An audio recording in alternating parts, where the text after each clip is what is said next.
Alright, here we are, sequences 1.4. So we're determining if the sequence is arithmetic or not. Remember, arithmetic is we're adding or subtracting repeatedly. So if I look at number 1, 34 to 24 to 14 to 4, looks like I'm subtracting 10 each time. Okay, that's arithmetic. Okay, number 5, 15 to 24, looks like I'm adding 9. 24 to 33, add 9. To 42, add 9. Repeated addition, arithmetic. Okay, 1 to 3, we add 2. 3 to 7, we add 4. 7 to 15, we add 8. We're adding, but not the same thing. So it's not arithmetic. Okay, 4 to negative 6 to negative 16 to negative 26. We're subtracting 10 again each time. So yep, arithmetic. Number 3, negative 28 to negative 18 to negative 8 to 2. We are now adding 10 each time. So yep, arithmetic. 7, 81 to 813 to 8,133. Looks like we're just adding another 0 each time. Definitely not arithmetic. 4, negative 23 to negative 16. We're adding 7. Negative 16 to negative 9. We add 7, so definitely arithmetic. Number 8, 3 to 6. Add 3. 6 to 11. Add 5. 11 to 18. Add 7.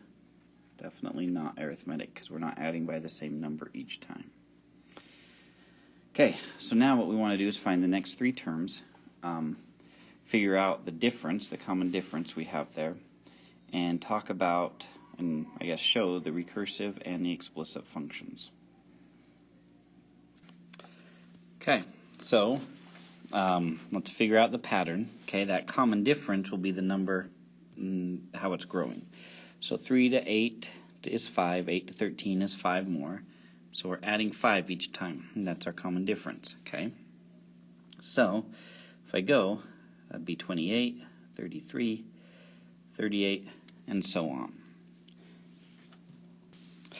So to get our recursive function, remember we always start out a sub n equals a sub n minus 1, and then that common difference, plus 5.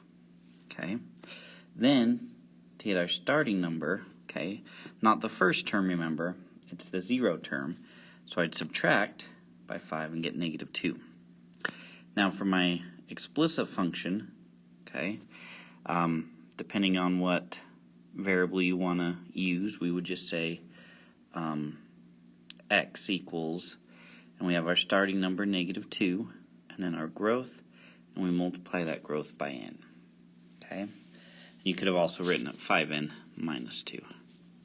Okay, so taking a look at number 10, 11 to 9 to 7 to 5 to 3, we're subtracting by 2 each time, right? So that would be 1, negative 1, negative 3.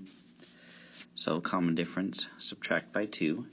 If we're going backwards, our starting number, our beginning number, would be 13. So recursive, a sub n equals a sub n minus 1 minus 2, and a sub 0 equals 13. For explicit, x equals 13 minus 2n. Okay, so pretty easy to see those similarities there. Okay, number 11, we've got 3, then 1.5, then 0, then negative 1.5. Hopefully we can see we're subtracting by 1.5. So negative 4.5, negative 6, negative 7.5. So going backwards, that would be a positive 4.5. So a sub n equals a sub n minus 1 minus 1.5. And a sub 0 would equal 4.5 for my recursive. Explicit, x equals 4.5 minus 1.5 times n. Alright, now all we're doing on this is fill in the table, then write a sentence explaining how you figured out the values to put in each cell. Okay, so that should, I think, say you. You run a business making birdhouses. You spend $600 to start your business, and it costs you $5 to make each birdhouse. Okay, so if we were thinking about if we build one birdhouse, that's $5, but it's also the $600 to start off. So total cost was $605. Okay. Okay, just like as if we'd bought no birdhouses, it would be 600. So then 2 birdhouses would be 5 plus 5, or 10. So it'd be 610. For 3, 615 total cost.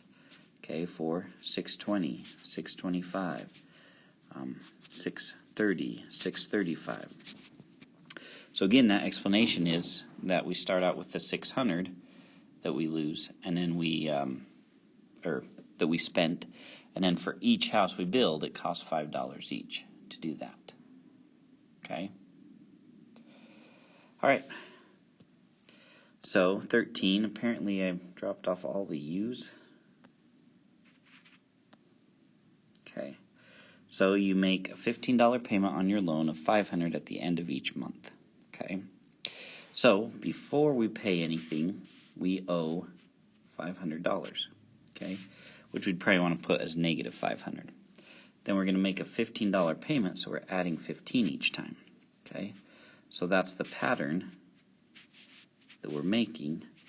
So this would be negative 585, negative 570, negative 555, negative 540, negative 525, negative 510, and negative 495. Okay, so again, explanation. We started out $500 in the hole, so negative 500. Okay, but then each payment, we're adding 15 to that. Okay, 14. You deposit $10 in savings account at the end of each week. Okay, so after the first week, we've got $10 saved, because it doesn't say if we'd already saved any before that. 2 weeks, 10 more. So the explanation, we start with 0 money. After each week, we're saving $10 more. Okay, I'm just saying it. You could write it down. And that's how we know what to fill out with that pattern. Okay, and that explanation is kind of all about finding the pattern and then using it. So you are saving for a bike and can save $10 per week. You have 25 when you begin saving. So it's kind of like 14. The only difference is now we already started out with $25. So after that first week, now we have 35. Then 45. So again, following that pattern, once we know where to start, we're following that pattern of adding 10 each time. And that's all we've got. Okay? And there we go, guys.